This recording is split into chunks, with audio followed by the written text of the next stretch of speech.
Olá, olá, meus queridos amigos, passando para falar um pouquinho do fim do primeiro jogo do confronto entre Santa Cruz e Retrô, jogo válido pela Série D do Campeonato Brasileiro. Santa Cruz e Retrô se enfrentaram hoje no estádio do Arruda e o jogo terminou 0-0. A decisão fica para o segundo confronto, que vai acontecer na Arena de Pernambuco, mando do Retrô. Um jogo bem equilibrado, foi o que a gente viu na tarde e noite de hoje lá no estádio do Arruda. O time do Santa Cruz tinha a proposição do jogo no primeiro tempo, tentava criar, partir para cima do Retrô, só que o Retrô marcava bem e saía muito rápido para o contra-ataque. Então o Santa até criou algumas chances com o Cabral, com o Rafael Macena, mas o Retrô era sempre muito perigoso. Isso porque o meio-campo do Retrô era muito lúcido, com o Gelson e com o Hadley, dois jogadores que conseguiam conduzir muito bem a bola com velocidade. Os dois atacantes de beirada, o Matheus Serafim e o Gustavo Hermel, eram sempre muito perigosos contra o time do Santa Cruz.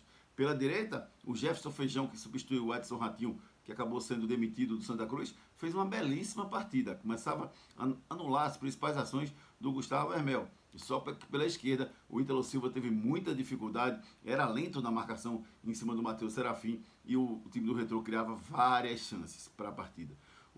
A grande mudança do jogo foi quando o Matheus Serafim saiu machucado. Com 25 minutos do primeiro tempo ele deixou a partida e aí entrou no seu lugar o Fumaça, que tinha outra característica, um bom jogador também, mas outra característica que deu um pouco mais de tranquilidade na marcação para o Ítalo Silva. O jogo acabou equilibrado no primeiro tempo, 0-0, e fomos para o segundo tempo. No segundo tempo, o Santa voltou muito mal. O Santa voltou como se não estivesse pegando, entregando como estava entregando no primeiro tempo. O time do Retrô teve as primeiras grandes chances e, para mim, o lance capital da partida. O Fumaça, depois de uma bela jogada do Franklin Mascote pela esquerda, deu tapa para o meio. O Fumaça entrou sozinho e perdeu um gol incrível pelo time do Retrô. No segundo tempo, o Rafael Furtado entrou também no jogo, brigou muito, mas também não conseguiu fazer grandes coisas. Então, os atacantes da partida, o Rafael Macena, o Rafael Furtado, o próprio Giva, que entrou no segundo tempo, e o atacante Franklin Mascote, nenhum deles teve grandes chances na partida, talvez aí o grande responsável pelo 0-0 no jogo de hoje. Um jogo interessante, um jogo equilibrado, um jogo que os dois times se entregaram muito, o Santa Cruz se entregou muito, principalmente no primeiro tempo. Segundo tempo cansou um pouco, mas conduziu a partida e aí acabou não tendo grandes perigos no segundo tempo, além da chance do Fumaça que perdeu para o time do Retrô. Destaque também para o Santa Cruz para a estreia do Chiquinho, né? Meio campo recém-contratado. Todo mundo esperava que ele entrasse no começo do jogo, mas visivelmente fora de forma. O Chiquinho não tem nenhuma condição de jogar os 90 minutos da partida. Foi aproveitado no segundo tempo. Você vê muito claramente que ele é um toque de lucidez, ele tem clareza, sabe jogar futebol, mata a bola como ninguém, faz lançamentos precisos, mas ainda não está fisicamente bem. Então o Chiquinho pode ajudar muito no segundo jogo. Ainda tem dúvida se ele vai entrar de frente, eu acho que não, acho que vai ficar como reforço de novo para o segundo tempo, mas o Chiquinho precisa melhorar muito a parte técnica, ou melhor, a parte física, a parte técnica ele tem muito boa, só que eu acho que ele ainda não vai poder ser utilizado para os 90 minutos. O Santa que perdeu o Mateuzinho, que tomou o terceiro cartão amarelo, está fora da grande final contra o time do Retrô. O Retrô vai para cima do Santa Cruz jogando em seus domínios. Agora, para o segundo jogo, é um jogo equilibrado, um jogo que não tem mando de campo. Por quê? Porque não vai ter torcida do Retrô. Os torcedores do Retrô são os torcedores que o Laércio Guerra, seu presidente, der o ingresso para ele e ele vai. Então deve ter mil torcedores do Retrô para esse jogo. A expectativa é de que os 10% que sejam destinados para a torcida do Santa Cruz sejam vendidos. Só que tem um problema para isso.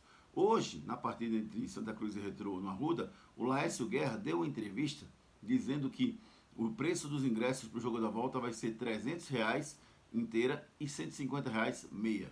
Gente, isso não pode acontecer. Ele até usou um argumento de que não, vai ser 300 para todo mundo. Eu não vou comprar caro só para o Santa Cruz, não. Vou comprar caro para todo mundo, porque o show é meu, o espetáculo é meu, eu cobro o ingresso que eu quiser. Não é assim que funciona. Né? Por mais que a justiça realmente prime que os valores sejam iguais para as duas equipes, isso é uma premissa. Mas a outra é que, se vocês pegar, você precisa analisar quais os preços dos ingressos que o Retrô vem cobrando nos seus jogos.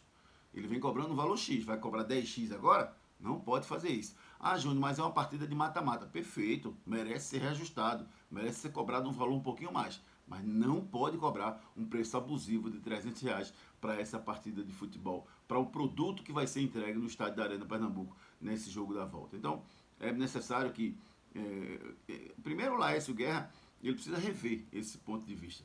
Ele dá entrevistas com ironia, dá entrevistas com com coisas que eu acho que não tem a menor necessidade. O Laércio é extremamente competente, tem uma leitura de jogo fantástica. Eu acho que não tem a menor necessidade dele colocar esse tom que ele dá nessas entrevistas dele. Acho que é direito do Retrô cobrar um preço majorado, porque a partida é decisiva, é um jogo decisivo, mas não pode ser abusivo. Não pode cobrar R$ 300 porque é abusivo. E isso, com certeza, as autoridades competentes vão tomar uma iniciativa para que isso seja coibido. Que o preço seja mais caro, beleza, mas não pode ser utilizar o preço do ingresso como instrumento para vetar a presença do torcedor tricolor.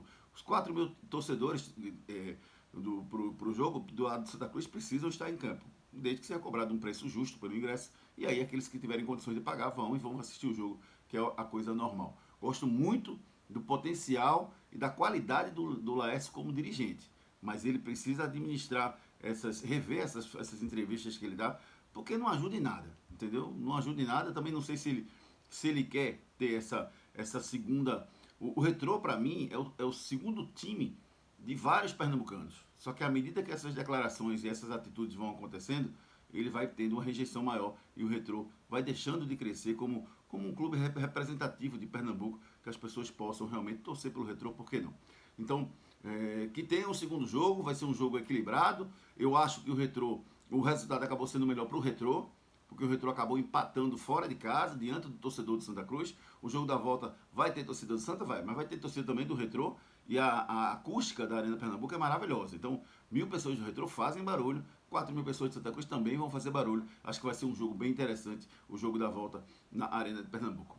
Para a gente finalizar essa parte da análise tática do jogo, fiquei muito feliz com a forma com que o Retrô encarou a partida. Porque no Pernambucano, o Retrô tinha sido melhor na primeira fase do campeonato, tinha vencido o Náutico, o Sport Santa Cruz, e de repente, na final, ele acabou ficando reativo. Um time que esperava o time do Náutico jogar para poder jogar. Venceu o primeiro jogo, que deu, uma falsa impressão de que o Retrô estava bem na final. Por quê? Porque como você vence jogando mal, que para mim o Retrô venceu o primeiro jogo jogando mal no Estádio dos Aflitos, naquele lance do zagueiro do Paraíba que acabou fazendo o gol de cabeça, eu acho que mostrou, é como se tivesse dado a vitória para o Retrô, mas dentro de campo não mereceu ganhar. E aí o Retrô foi com essa vantagem para o segundo jogo, entrou do mesmo jeito, reativo do mesmo jeito. Teve um jogador a mais, que o Giancarlo foi expulso, e mesmo assim acabou perdendo o jogo, e nos pênaltis tudo pode acontecer. A balança pesou para o lado do Náutico, o Náutico foi campeão pernambucano. Mas esse jogo de hoje não, o Retrô jogou futebol. Encarou o Santa de frente, marcou, saiu para o jogo, jogou de tete a tete com o time do Retrô e com o Santa Cruz, acabou tendo um grande resultado. Se tivesse que pender para um lado, quem fizesse um gol no jogo de hoje, fatalmente, na minha visão, iria sair vitorioso. Por quê? Porque o time porque estava difícil de você penetrar nas duas defesas. Né? Quem fizesse um gol ia acabar saindo na frente e acabar levando a vantagem para o segundo jogo jogar por empate. Se o Retrô fizesse um gol, talvez até fosse melhor, porque o Retrô tem um contra-ataque rápido e uma transição ofensiva muito boa.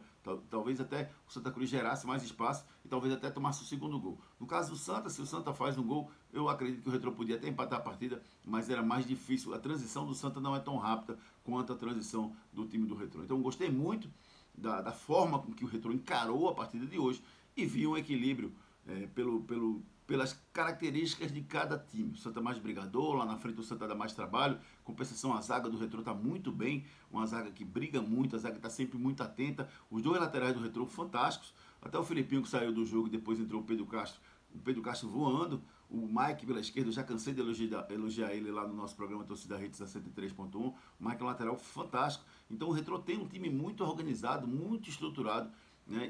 E jogou o futebol hoje de igual para igual com o Santa Cruz. Dá para bater no peito e dizer, eu encarei o Santa Cruz hoje e o jogo acabou em empate. Que no próximo fim de semana, ou melhor, o jogo vai ser dia 31, na segunda-feira às 8 da noite na Arena de Pernambuco, tenhamos um grande jogo, fazer registro também para a arbitragem da partida, que conduziu a partida de uma forma perfeita, talvez até ali no comecinho ter preservado o primeiro cartão amarelo para não dar o cartão muito cedo, mas depois ele deu alguns cartões amarelos, acabou controlando a partida e o jogo foi muito bem conduzido pela arbitragem paranaense do jogo de hoje. Para o jogo da volta, que tenhamos um grande jogo sem interferência de arbitragem e que vença o melhor representante pernambucano para avançar no Campeonato Brasileiro da Série D do Brasileirão. Se inscreve no nosso canal, Júnior Medrado Oficial no YouTube. Você ativa o sininho das notificações toda vez que a gente gerar um conteúdo novo, vai estar disponível para você aqui no nosso canal. E você pode acompanhar o nosso trabalho também na Hits FM 103.1. Você faz isso pelo www.hitsrecife.com.br ou então pelo aplicativo Hits Recife. E você pode acompanhar o dia a dia do futebol pernambucano, todas as notícias. Você acompanha no juniormedrado.com.br, que é o nosso blog que está à sua disposição. Até uma próxima oportunidade. Valeu, gente. Um abraço.